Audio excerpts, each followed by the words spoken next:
Greetings everyone, Daniel here and welcome to episode 9 of our Ask Reddit series. In today's episode, we're reading the answers which are a little bit creepy to the question, what is the creepiest thing you've seen in the woods, etc. That's a long ass question, I'm not reading that, but you get the gist of it. The question was asked by armofdog. I hope you enjoyed today's episode, let's go. This took place in the Australian bush around 10-11 at night. I was 17, leading a staggered column of about 60 cadets to our detachment campsite. Due to light discipline rules, only myself at the very front of the group and the other flight commander at the rear had torches on. This was so that any vehicles coming along the trail could see us, and so that most of the cadets could maintain their night vision. We were camouflaged up and thus difficult to see at night. As we walked along, I periodically looked to my side and kept seeing what looked like dewdrops on the ground. Almost like tiny blue gems glinting in my torchlight either side of the road. I had to maintain my position in the formation so I couldn't get a good look at what they were. However, after a while we stopped for a very brief break and I took the opportunity to have a closer look. Walking over to the side of the trail, I spotted a small cluster of diamonds and focused my head torch on them. Rather than seeing diamonds or dewdrops or anything remotely pleasant, I instead saw a group of about 5 large spiders, just crouching in the leaf litter staring at me. They look like huntsmans, which are about the size of an adult hand. Sweeping my head around, I realized there were thousands of the things, all over the ground, some on the trunks of trees, and everywhere around me, glaring at the light affixed to my head. I had a very brisk walk back to the formation and attempted to play it cool while screaming in my head. Being a massive arachnophobe, I have no fluffing clue how I managed to set up a tent and spend the next week in that cursed forest. As someone from a foreign army who will be coming over to Australia later this year for 3-week training exercise outfield, I really regret reading this.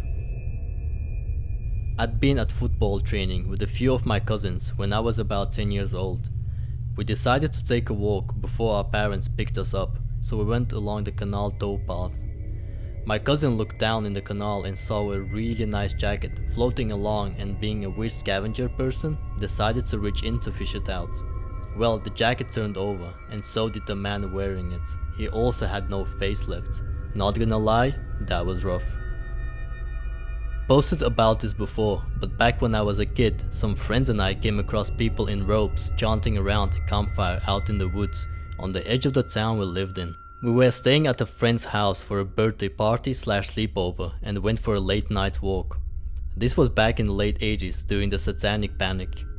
Looking back now, I'm sure it was just some teenagers goofing around, but at the time it scared the living bejesus out of us. One of the girls with us had a panic attack and started hyperventilating. Got pretty serious, but we finally managed to get her to calm down. It's 2 AM. We're in a tent in the woods in Maine. I'm about 8. Mom, there's something creeping around outside the tent. You're dreaming. Go back to bed. Mom, there's really something out there. No, there isn't. Just then, something whaps on the side of the tent. Hard enough to shake the whole thing, and my mother, who is entirely too goddamn tired to deal with this shit, sits bolt upright and whaps right back in the same spot.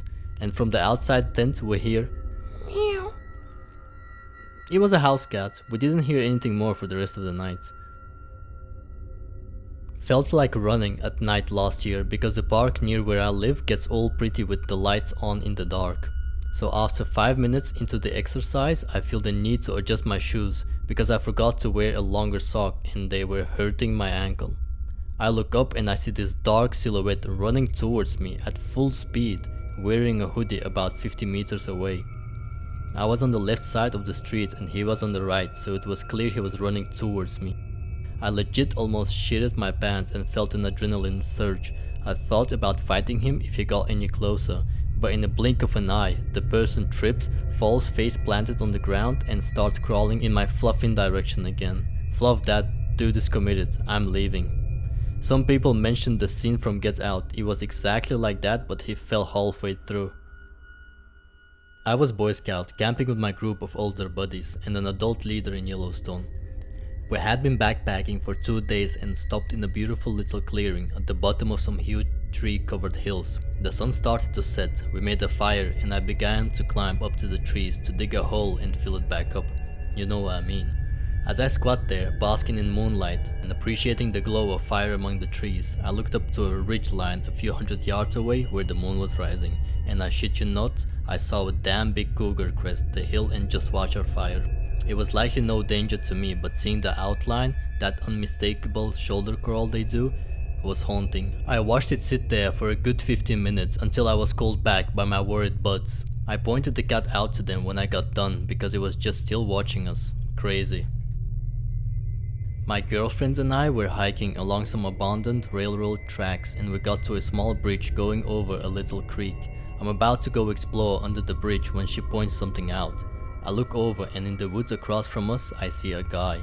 I'm like whatever and keep headed down to the creek area, and then the guy stands up and he's naked. We immediately backtrack pretty quickly to get away from there, and once we're like 1 minute down the trail I look back and this naked dude is just standing there in the middle of the trail watching us walk away. Walking on the beach with my boyfriend and we had walked to a giant rocky cliff to make out. Somebody was just gazing at the ocean, crying and shaking. Mind you, this is late at night, like around 9:30 p.m. We asked him if he was okay. He apologized and practically ran back down the cliff, away from the dangerous areas. My boyfriend and I watched him until he reached the public area and decided to call it a night. I'm pretty sure he was going to jump. My friend and I were chilling in the woods one day back in high school and see a dog walking by, later followed by this kid. He looked troubled, so we asked him if he needed help. He obliged, telling us he was dog sitting for his friend and the dog got loose, so we spent a good hour walking this dog and kid around, going deeper and deeper into the woods. Eventually I finally got the dog to come to me, but he wasn't wearing a collar so I wasn't able to get a hold. My friend and I look away for just a few seconds to discuss strategy, and when we turn back around, the boy and the dog are both gone. It was like they completely vanished. Keep in mind it was autumn, so any footsteps could be heard from quite afar, but it was just silent, not a single trace of them anywhere. Still don't really know what happened. Maybe they ran away real quick? Who knows? Was definitely enough to creep us out though. When I was about 7 or 8, my parents sent me to a local summer camp that they would pick me up from in the afternoons. I never really liked it because the kids were mean, everything was either broken or not clean, and the counselors obviously didn't care. I remember the girls' changing room had a door that led out to the woods, but the doorknob was gone, so it was unlocked all the time and you could see into it. This was primarily where the girls changed into their bathing suits, and there was usually someone blocking the view while we changed so the boys couldn't look in. Well, one day I'm changing alone and someone wasn't blocking the door. I look over and see an eye peeping in through the hole watching me change. I pull the rest of my clothes back on quickly and run out to tell my twin brother. I tell my dad that I don't want to go back to that camp anymore, and he begrudgingly takes us out of the camp pretty soon after because he knew how much we hated it. Years later, the camp has been closed down for many years, and I'm asking my dad about it. He gets really grim and tells me it's shut down because a 13-year-old boy had raped a 7-year-old girl in the woods right behind the girl's bathroom a few weeks later, after I told him about someone watching me change. I was jogging at night with headphones on in a park with dense trees and bushes. The overgrowth was taking over the path and it was difficult to see, so I turned the flashlight on my phone on. I started to see a fire burning ahead, but I couldn't really make it out. I take my glasses off and I jog. As I got closer, there's a clearing and I see a big fire raging and no one around. So I pause a minute and fish my glasses out and find out that yes, there's 6 people standing there actually, perfectly spaced apart from each other, and they all turned around at the same time to look at me. I turned 180 and sprinted the fluff out there. The path I jog on at night is nice and bright because the city of Winnipeg uses those LED street lights now.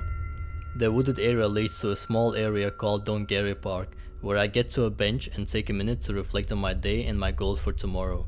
Also, the bench I rest at is right beside this police launch dock for the Red River. I have never not felt safe there. My friend and I have speculated that the 6 dudes I saw were probably police just blowing off steam on a quiet night. Alright, and I think that's enough scary stories for today. I hope you enjoyed listening to these as much as I had fun making these. I'll try to make more scary story readings because they're actually pretty fun to read out. So if you know any good subreddits, please let me know in the comment section and I'll be sure to check it out and also make a story on those. As always, credit to the redditors and their comments is in the description box. I hope you enjoyed today's video and I'll see you tomorrow.